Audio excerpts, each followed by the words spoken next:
Bonjour et merci d'être fidèle au journal Écho de Lyon Décideur. Pour la 7e année consécutive, la France se classe à la première place en Europe pour l'accueil des investissements étrangers, selon le baromètre EY de l'attractivité, tandis qu'Auvergne-Rhône-Alpes confirme son rang de 4e région européenne et de 2e région française, talonnant même l'Île-de-France en nombre d'emplois créés. Lyon reste le moteur de l'attractivité régionale, captant 30% des projets.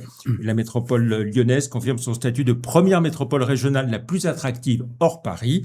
On en parle avec notre invité aujourd'hui, Mohamed Mabrouk, associé EY. Bonjour. Bonjour Jean-Pierre. Merci d'être toujours présent pour ce rendez-vous annuel et de répondre à nos questions. Alors, ce baromètre EY de l'attractivité, c'est une référence, on peut dire, par son ancienneté, mais aussi parce qu'il s'intéresse et scrute toutes les régions dans le monde. Un point de méthode déjà pour commencer, on rappelle comment il est établi.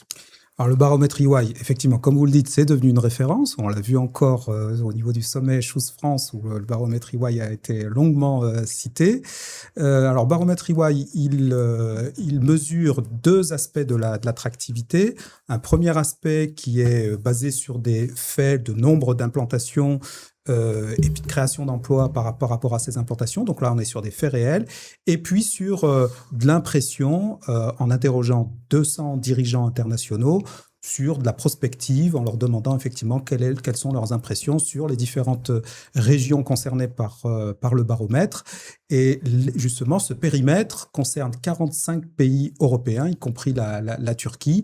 Et donc, on classe effectivement l'ensemble de ces pays selon ces critères. Voilà. Alors, au niveau national, avant de venir à la région Auvergne-Rhône-Alpes en tant que telle, la France décroche la médaille d'or pour la 7e année de suite en Europe pour les investissements directs étrangers devant le Royaume-Uni et l'Allemagne. Exactement, effectivement, la France, et ça, c'est quand même encore une bonne nouvelle, reste le pays le plus attractif en matière d'investissement direct étranger en Europe. Alors, tout ça dans un contexte quand même un peu difficile pour l'Europe. D'abord, rappeler quand même que, alors sur un périmètre un petit peu différent, puisque c'est les investissements industriels, mais l'Europe est en retrait par rapport aux autres continents, souffre comme les autres continents des tensions géopolitiques, des tensions commerciales, d'une situation de croissance économique qui est atone. Et donc, l'ensemble de ces données crée du retrait en matière d'investissement, de prise de risque, à la fois en Europe, en Chine et aux États-Unis, mais un peu plus en Europe qu'en Chine et qu'aux États-Unis. Et effectivement, dans ce contexte-là, vous avez raison Jean-Pierre, la France s'en tire plutôt bien, puisque reste effectivement première en termes de classement, en nombre, et aussi en création d'emplois. Alors, on en pourrait être très précis, c'est 852 projets en France, voilà, 730 au Royaume-Uni et 548 en Allemagne. Voilà, alors ce qui représente quand même 850, c'est moins 17% par rapport à l'année dernière. 2024. Voilà, par rapport à 2024, en nombre d'investissements directs étrangers, mais uniquement 4% en termes de création d'emplois. Donc moins 17%. Oui, et moins une bonne 4%. Résistance en termes d'emplois créés. Voilà. Exactement. Et comme on le verra tout à l'heure pour la région Auvergne-Rhône-Alpes, cette résistance, elle vient notamment de la performance de notre région et notamment d'un projet phare dont on parlera peut-être tout à l'heure. Alors, les secteurs stratégiques et moteurs, c'est l'intelligence artificielle, l'énergie bas carbone, la défense, voilà, la logistique. Tout à fait, effectivement. Et les logiciels. Les secteurs d'avenir, et vous avez raison, notamment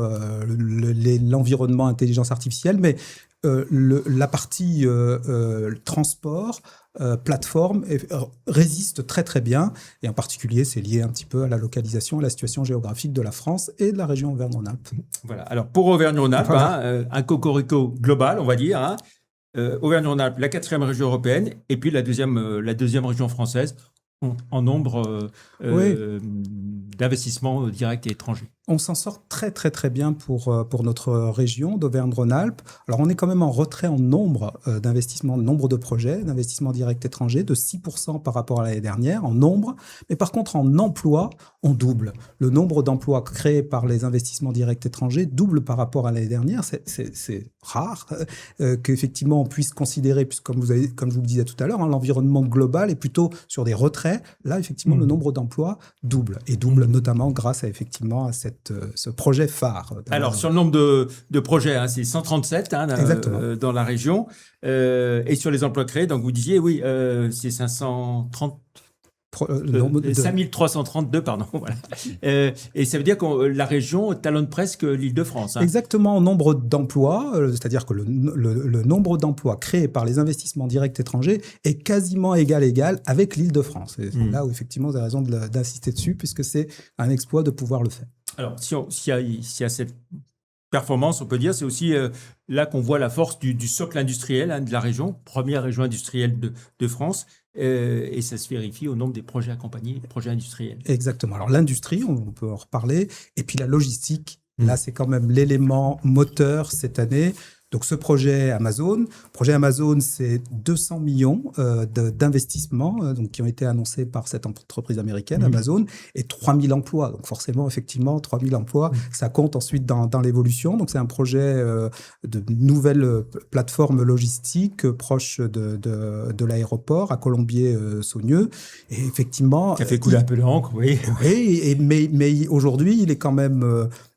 emblématique, il pèse sur le nombre d'emplois créés, à la fois au niveau régional, ce qui nous permet d'être bien classés, et au niveau national, comme vous le disiez tout à l'heure, effectivement, on ne perd que 4% grâce à ce projet.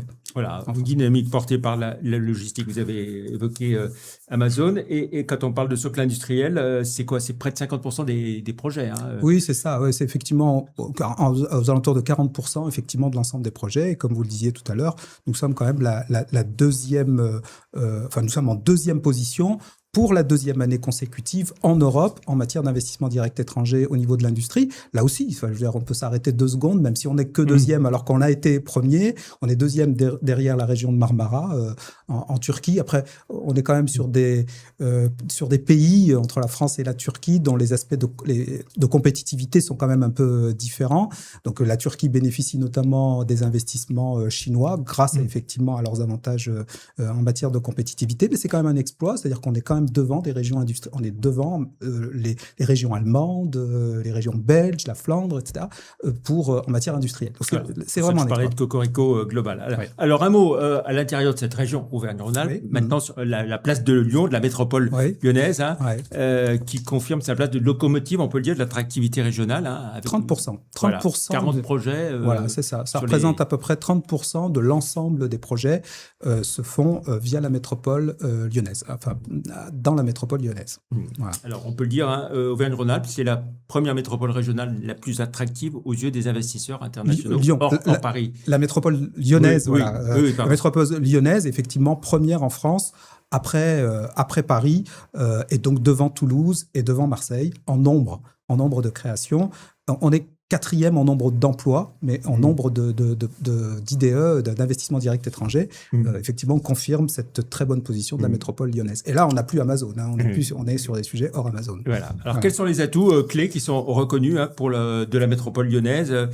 C'est quoi? Tout ce qui est recherche, innovation, infrastructure, mais pas que. Alors, comme je vous le disais tout à l'heure, le baromètre mesure à la fois les faits, le nombre, et puis la sensibilité ou l'impression des dirigeants, des 200 dirigeants. Et lorsqu'on interroge les 200 dirigeants internationaux sur ce qu'ils reconnaissent comme atout à la place lyonnaise, à la métropole lyonnaise, ce qui ressort, c'est notamment la richesse de l'écosystème industriel, de R&D également de la métropole lyonnaise, la qualité des infrastructures, la présence d'entreprises innovantes également sur la place lyonnaise, et puis globalement pour les équipes un endroit où il fait bon vivre également dans cette métropole, et donc tout ça conduit ces 200 investisseurs à considérer que la métropole lyonnaise restera la métropole la plus attractive de France après l'Île-de-France sur les 3 prochaines années, ce qui est là aussi très bon signe pour nous. Alors dans les annonces toutes récentes qui sont intervenus. Il y a eu, par exemple, le projet de Biomérieux. C'est un investissement de 250 millions d'euros à la Balme-les-Grottes pour une nouvelle usine de production. Des tests PCR de nouvelle génération qui, pour l'instant, étaient fabriqués essentiellement aux États-Unis et qui vont être fabriqués ici, dans cette région, et pour toute Voilà. l'Europe. Alors là, on n'est pas sur des investissements directs étrangers, puisque c'est une entreprise, Voilà, c'est un groupe français. Mais vous avez raison, c'est-à-dire même une entreprise française comme Biomérieux a choisi effectivement d'implanter cette usine dans notre région. Et donc c'est là aussi bon signe, puisque comme je le disais, c'est l'écosystème qui ensuite crée un appel d'air, y compris pour les investissements directs étrangers. Voilà, profondeur industrielle, qualité des talents aussi, vous l'avez cité. Alors la question, on se souvient de l'attractivité, a beaucoup été évoquée pendant la campagne municipale et métropolitaine. Oui. Pour les investisseurs internationaux, clairement, qui sont interrogés, il n'y a pas de recul. Hein, il n'y a pas de recul. Il n'y a pas de recul de l'attractivité de... Ah oui, bien sûr. Non. Effectivement, on est, comme je le disais, c'est-à-dire qu'à la fois, on est en première position en considérant le nombre d'implantations. Et puis, lorsque vous leur demandez sur les 3 prochaines années, effectivement, pour les investisseurs internationaux, ce sera quand même que ça continuera d'être Lyon. Donc, effectivement, il y a vous avez raison, par rapport à la campagne, là, on a un autre son de cloche. Oui. Voilà. Le contexte géopolitique, on le sait, est pour le moins délicat.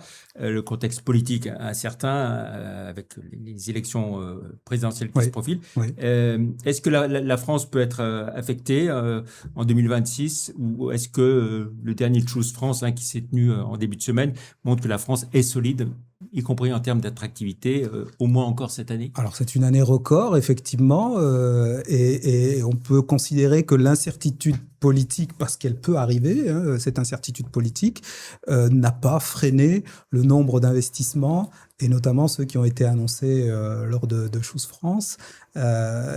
Donc, pour le moment, en tout cas, on pourrait dire qu'on n'est pas encore affecté par le contexte ou l'incertitude politique à venir, puisqu'effectivement, on a battu des records cette année lors des annonces de Choose France. Ouais. Voilà. Et notamment parce que la situation énergétique de la France, je crois que c'est vraiment ce qui amène aujourd'hui ces investissements autour des secteurs d'avenir, et en particulier de l'intelligence artificielle et des infrastructures autour de l'intelligence artificielle, les data centers notamment.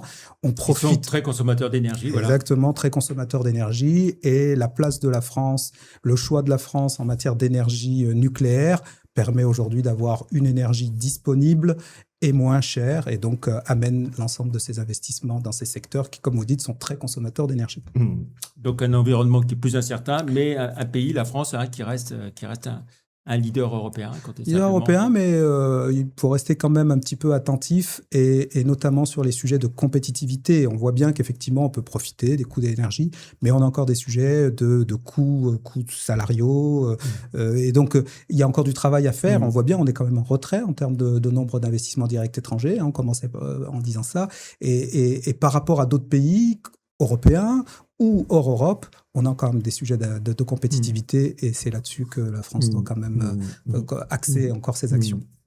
Et donc, on parlait du pays, et une région et une métropole qui reste robuste. Tout à fait. Et là-dessus, il faut quand même saluer le rôle des acteurs locaux. On a parlé rapidement d'Amazon. On voit bien l'importance que ce projet a eu à la fois pour la région et en France.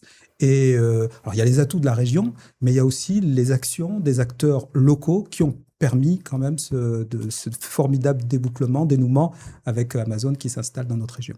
Merci beaucoup, Mohamed Mabrouk, d'être venu nous présenter et commenter les résultats de ce baromètre EY de l'attractivité. Et puis pour finir, une idée de lecture, le numéro 71 de Union Décideurs qui vient de sortir avec un grand dossier sur ces patrons lyonnais dingues de sport, et je suis très heureux de vous l'offrir. Merci beaucoup. Voilà, merci, bonne fin de semaine, et puis on se retrouve vendredi prochain pour une autre émission. Merci, au revoir.